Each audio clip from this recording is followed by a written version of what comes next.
We'd like to welcome our first guest on the program. We're really glad to have him joining us. They will also be with us at IHC Forum coming up in Atlanta, but joining us is Dr. Jeffrey Durmer, co-founder and chief medical officer with FusionHealth. Doctor, good morning. Yes, good morning. How are you? Hey, we're doing great. Nice to have you on the program. Nice to talk to you again. Thanks so much. It's great to be back. Hey, I want to get into really talking about what's near and dear to you, and that's rest and recovery in the workforce. But give our audience a little bit of background on FusionHealth, if you would, please. Sure, absolutely. So a little background on Fusion Sleep and or FusionHealth itself actually goes back to sort of, I guess, the history of FusionHealth. It's actually a company that I helped to co-found back in 2005, 2006 as an academic neuroscientist and a neurologist that did mainly sleep research. One of the things we found is we couldn't really get the great findings of the science into practice very easily. There's a lot of barriers for people to get to actual scientifically proven based medical treatments for sleep problems. And that's something that myself and my co-founder, Sigurd Christensen, decided that we could do outside of an academic institution. For years, I worked at Emory and University of Pennsylvania in Philadelphia, and we decided to put something outside of that would allow us to utilize all those great scientific findings, but get it directly into the care using technology. And so our company is a technology platform-based company which has developed a way to deliver healthcare for sleep-related problems directly to self-insured employers across the United States using telehealth. And we can do things that are pretty amazing with large populations, things that we could never have done in the classic scenario of medical treatment where people have to come to the doctor and see us. We're actually taking our basic clinical research-based algorithms out into the workforce and using web-based interfaces that are very much, as your last guest was talking, the Internet of Everything. That's exactly what we have in terms of mobile devices and the ability to screen a large population to see who's at risk for actual sleep problems and find the solution that's tailored to that individual, even using telemedicine and telehealth as a component within that solution. And then the big change is that FusionHealth is also now integrated directly a long-term care management program, which allows people who actually have these sleep problems, we identify and get them to treatment, to have a sleep coach, to have a continuous management program in place so that they don't fall through the cracks and don't end up, in a sense, falling off of their therapy, which in many cases is the kind of therapy you've got to do every day because you sleep every night and you basically have to take care of your sleep problem on a regular basis. So that's what FusionHealth's about. We work mainly with self-insured employers, as I mentioned. So we go directly to employers who are paying for the medical costs of their population, but also realizing the impact of ineffective sleep and the dangers for their workforce in terms of their health, their safety, and also their productivity at work. You know, as employers are looking, as I say, under every rock, we talk about financial wellness, people talk about stress management, other aspects of wellness. I mean, this is a pretty important, I don't want a niche is going to underestimate. This is a pretty important topic. Oh, no. It's probably very prevalent across our workforces, correct? Oh, absolutely. And that's a really great point. For many years, it has been thought of sort of as a niche even within medicine, that sleep itself is sort of a daily event. We all do it. So, what is that about? Is that really a branch of medicine? Well, it came out of basic science to figure out what sleep actually does for us. And it turns out that on a nightly basis, at least 1 in every 5 of us is having a problem that could actually be a sleep disorder. And in some cases, it's as many as half of us on a night-to-night basis are having problems with things like insomnia or even anxiety or pain that's creating problems with sleep. And on a once-in-a-while basis, that's something I guess we all have to manage just as humans. Is what changes our sleep and what kinds of things we can do to make our sleep better. But when it's happening on a regular basis, that's really where sleep medicine and the concept of a sleep neuroscientific approach can make a major change over the course of a life. Because many times people suffer with these sleep disorders like sleep apnea or restless leg syndrome or insomnia or circadian rhythm shift disorders, and they don't know that they can have a simple solution at hand. And it's something that they can get some support to do, and it'll not only change their outlook every day because they'll feel rested, but it'll change the long-term outcomes in terms of their health. It's known that sleep deprivation alone, not even having a sleep disorder, just sleep deprivation alone, really leads to significant changes in terms of hormones that drive weight gain, that create toxic buildup of products in the brain that can even increase the chances of neurodegenerative diseases like Alzheimer's or Parkinson's disease. The mortality just related to being sleep deprived is fourfold for people who are sleep deprived compared to when people aren't. And then there's a whole host of sleep disorder-based chronic diseases that occur when people don't sleep well, like diabetes and hypertension, metabolic syndrome, stroke, and heart attacks.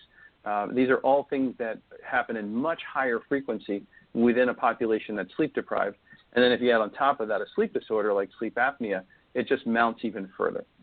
So it's really an insidious problem. And it's actually, we've called it sort of one of the hidden silent killers of our generation, because it's not very much unlike what smoking was like back in the 1950s.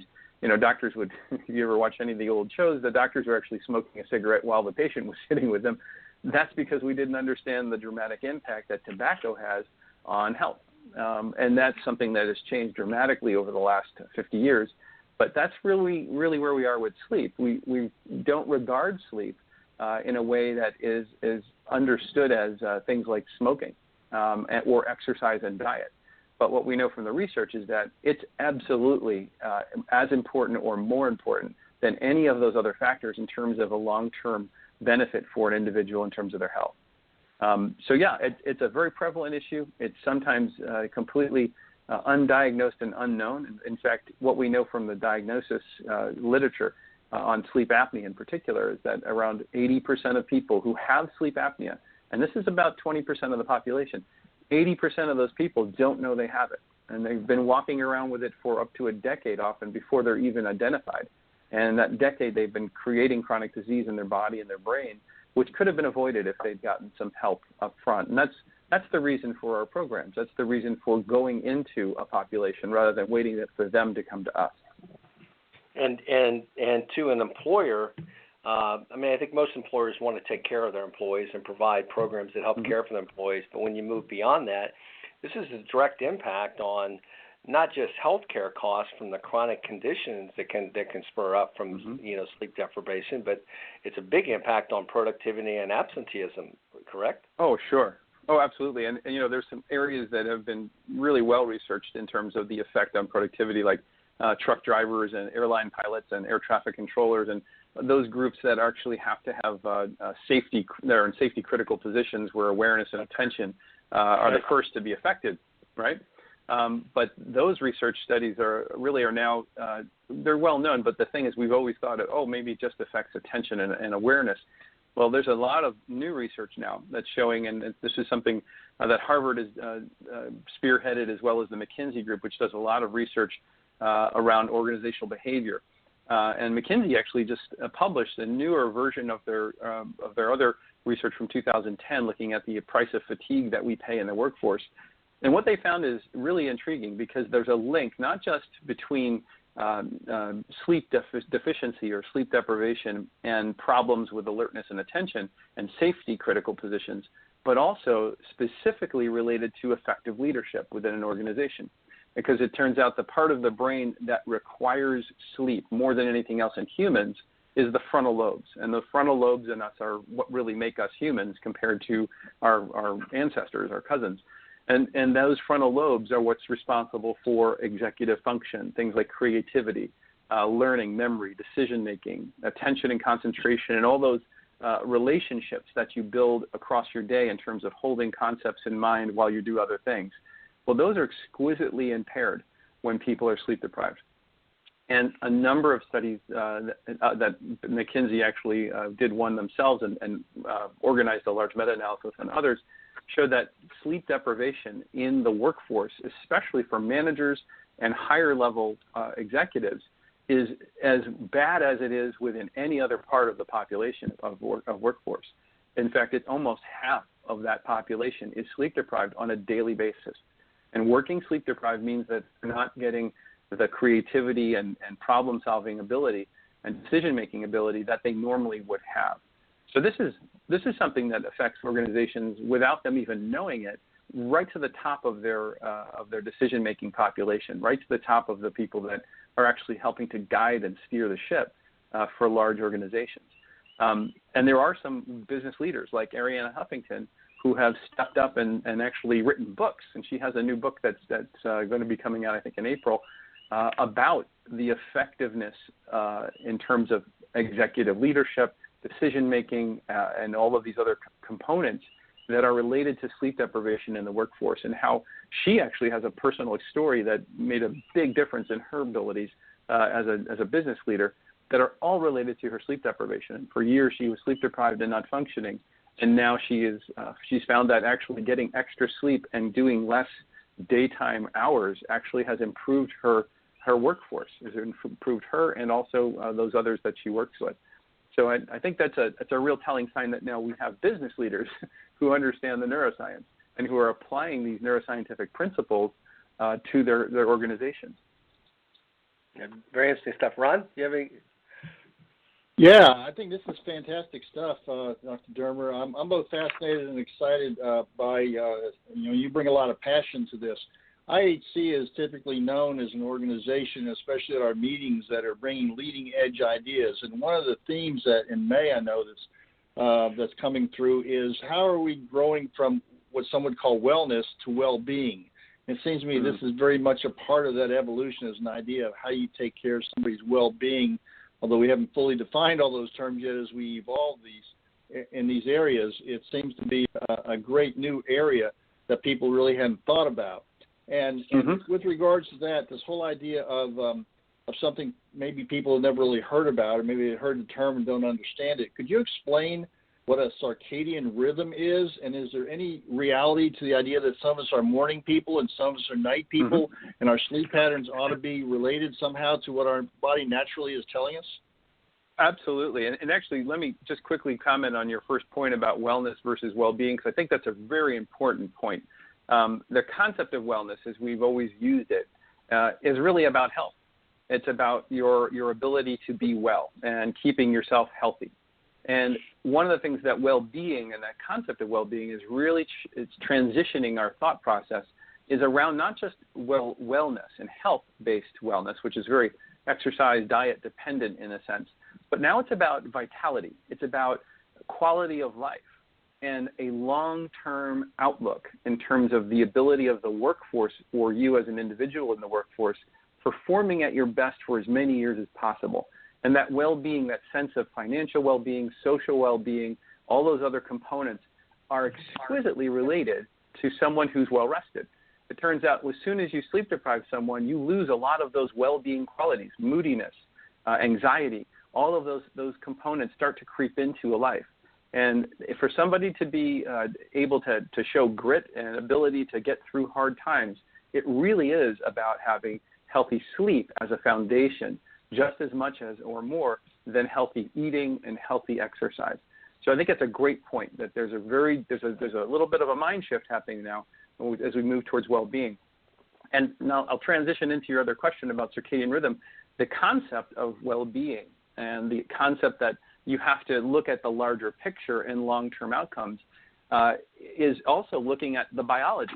So look at an individual's biology. What we put ourselves into situations where we're fighting our natural biological rhythms, or which we call circadian rhythms. And circadian is just a term that means around the day, and it's a 24-hour rhythm that everything on Earth, plants, animals, bacteria, worms, and even things that don't see light in the deep of the ocean, have a rhythm that has been dictated by the 24-hour cycle of us going around in a circle around the sun.